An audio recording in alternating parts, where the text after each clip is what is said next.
ప్రతి మహిళను కోటీశ్వరరాలు చేయడమే లక్ష్యంగా తమ ప్రభుత్వం పనిచేస్తుందని రామగుండం ఎమ్మెల్యే మక్కన్ సింగ్ రాజ్ ఠాకూర్ అన్నారు. రామగుండం 46వ డివిజన్ పరిధిలోని ఇందిరానగర్లో బుధవారం ఇందిరా మహిళా శక్తి చీరల పంపిణీ కార్యక్రమాన్ని ఎమ్మెల్యే ప్రారంభించారు. అనంతరం ఆయన మాట్లాడుతూ మహిళలను మహాలక్ష్మిగా గౌరవిస్తూ అనేక సంక్షేమ కార్యక్రమాలు చేపట్టడం జరుగుతుందని అన్నారు. ప్రతి మహిళ తన కాళ్ల మీద తాను నిలబడడానికి ఎలాంటి పూచికత్తు లేకుండా సబ్సిడీ రుణాలను ఇస్తూ ప్రోత్సహిస్తున్నట్లు చెప్పారు. స్వశక్తి మహిళలు ముందుకు వస్తే రుణాలు ఇప్పించి సోలార్ ప్లాంట్లు, పెట్రోల్ బంకులు తదితర స్వయం ఉపాధి యూనిట్లు స్థాపించడానికి సంపూర్ణ సహకారం అందిస్తామని సూచించారు. ఆర్టీసీ ఉచిత ప్రయాణంను మహిళలు సద్వినియోగం చేసుకుంటూ ప్రభుత్వానికి కృతజ్ఞతలు చెబుతున్నారని అన్నారు. 500 సబ్సిడీ గ్యాస్ కూడా పేదలకు ఎంతగానో ఉపయోగపడుతున్నాయని తెలియజేశారు. ఎన్నికల్లో వాగ్దానం చేయకుండా ఎన్నో కొత్త పథకాలను రేవంత్ రెడ్డి ప్రభుత్వం అమలు చేస్తున్నట్లు తెలిపారు. ఇల్లు లేని ప్రతి నిరుపేదకు వెతికి మరి ఇందిరమ్మ ఇల్లు మంజూరు చేస్తున్నామని అన్నారు. స్థలం ఉన్నవారు అక్కడే కట్టుకోవచ్చునని, లేని వారికి స్థలం ఇచ్చి ఇందిరమ్మ పథకం ద్వారా ఇంటి నిర్మాణానికి 5 లక్షల ఆర్థిక సహాయం కూడా ఇస్తున్నామని చెప్పారు. ప్రభుత్వం అందిస్తున్న ఈ సంక్షేమ పథకాలను అర్హులు ఉపయోగించుకోవాలని కోరారు. చాలా మంది ఏ ఇంటికి వెళ్ళినా సామాన్యులు, పేదవాళ్ళు, మధ్యతరగతి వాళ్ళు, కార్మిక కుటుంబాలు, కార్మిక బంధువులు, చదువుకున్న విద్యార్థులు, చదువుకున్న వారు ఈ రాష్ట్ర ప్రభుత్వం ముఖ్యమంత్రి రేవంత్ రెడ్డి గారు చేస్తున్న పనికి ధన్యవాదాలు చెప్తూ, గత 10 సంవత్సరాలు తెలంగాణ గురించి అందరం పోరాటం చేసినాం. కొలువులు రాలే. ఈ ప్రభుత్వం 80,000 కొలువులు ఇచ్చింది. ప్రభుత్వ కొలువులు 2 లక్షల ప్రభుత్వ ఉద్యోగాలు కాకుండా ప్రైవేట్ ఉద్యోగాలు కూడా కల్పించింది. అదే మాదిరిగా అనేక సంక్షేమాలు, పేదవాడికి కావాల్సిన ప్రతి ఒక్క సంక్షేమాన్ని ఇచ్చిన మాటను, కొన్ని చెప్పని మాటను ఉడియాల నిర్భయంగా పోయిన ప్రభుత్వం నష్టాల్లో పెట్టి పోయినా కూడా ఈరోజు ఏ ఒక్క ప్రభుత్వ ఉద్యోగికి నష్టం లేకుండా సంక్షేమాన్ని అలా అమలు చేస్తాం. ఇవాళ పేదవారికి, ఇల్లు లేని వారికి వెతికి మా వాళ్ళు ఇందిరమ్మ ఇల్లు కట్టిస్తా ఉన్నాం. ఇప్పటికే 3,500 మందికి ఇల్లు ఇక్కడ ఇవ్వడం జరిగింది. గతంలో డబల్ బెడ్రూమ్ అని వదిలిపెట్టిపోయిన వారికి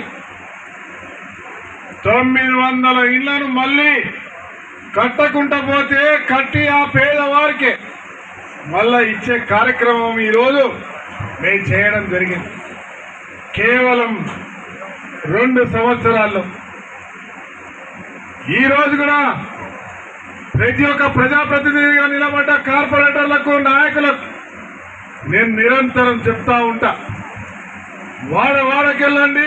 పేదవాళ్ళు ఉండడానికి నీడ లేని వాళ్ళు ఉంటే, భూమి ఉంటే వారికి ఇల్లు కట్టిద్దాం 5 లక్షలతో అని చెప్పి ఈరోజు ఎక్కడ పడితే అక్కడ ఇచ్చుకుంటూ పోతా ఉంది.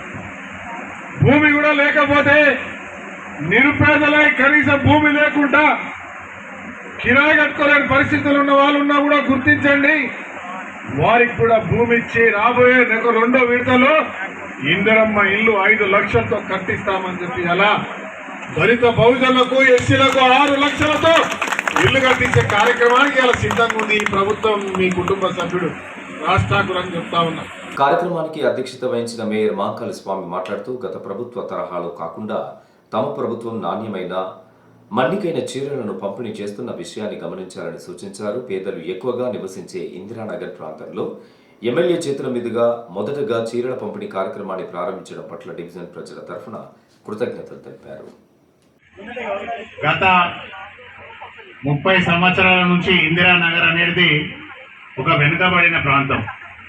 ఈ ప్రాంతాన్ని అంతా కూడా ఒక అందమైన డివిజన్గా తీర్చిదిద్దాలనే సంకల్పంతో అప్పుడు మేము ఇక్కడికి వచ్చినప్పుడు గౌరవ ఎమ్మెల్యే గారు మీ అందరికీ మాట ఇచ్చి ఈ ఇందిరానగర్ను మొత్తం కూడా ఒక ఎన్టీపీసీ మాదిరిగా తయారు చేస్తామని చెప్పేసి గౌరవ ఎమ్మెల్యే గారు మీకు మాట ఇవ్వడం జరిగింది.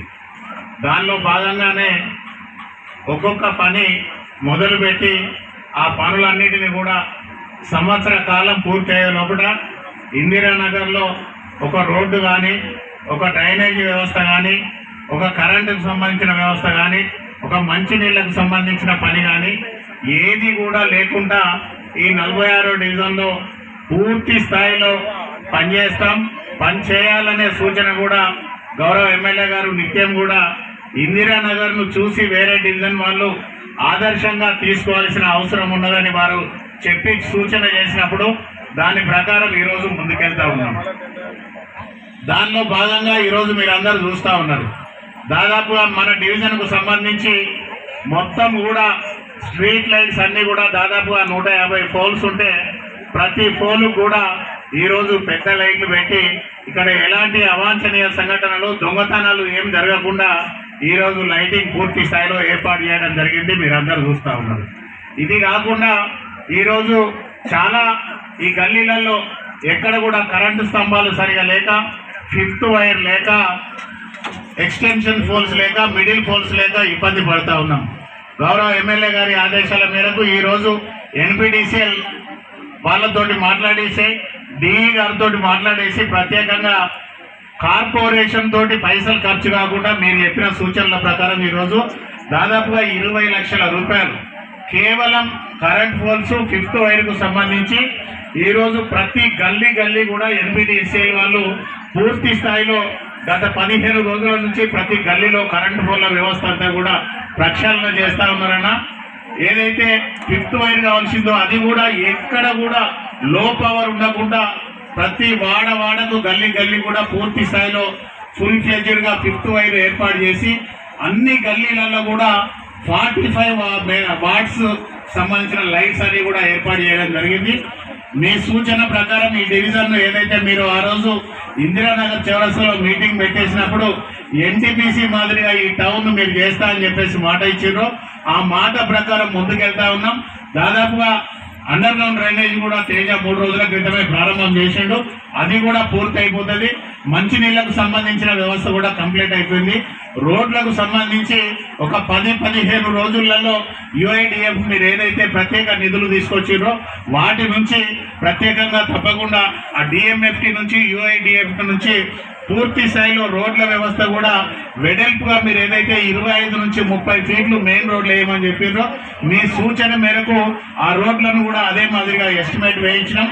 అదంతా కూడా మీరు అనుకున్న ఇందిరానగర్ ఏదైతే ఉన్నదో దాన్ని పూర్తి స్థాయిలో ఒక సంవత్సర కాలం తిరిగే లోపల ఇందిరానగర్ను ఒక ఆదర్శవంతమైన డివిజన్ గా ఏర్పాటు చేసి ప్రతి ఒక్కరు కూడా మేమెందుకు ఇందిరానగర్, సంజయ్ గాంధీ నగర్ లో ఇల్లులు కట్టుకొని ఉండొద్దు అని మార్కండేయ కాలనీ ప్రజలు ఏదైతే ఆశిస్తారో వాళ్ళు ఆశించిన విధంగా మీరు అనుకున్న విధంగా ఈ డివిజన్ మొత్తం అందమైన నగరంగా తీర్చిదిద్ది ఈ డివిజన్ ను ఇతర డివిజన్లకు ఆదర్శంగా చేసేందుకు మీ ఆలోచన విధానానికి తగ్గట్టుగా ముందుకెళ్తామని చెప్పేసి మీకు మాట ఇస్తా ఉన్నాం. అనంతరం చీరల పంపిణీ కార్యక్రమాన్ని నిర్వహించారు. ఈ కార్యక్రమంలో పలువురు కార్పొరేటర్లు, నగరపాలక సంస్థ అధికారులతో పాటు మెప్మా సిబ్బంది పాల్గొన్నారు.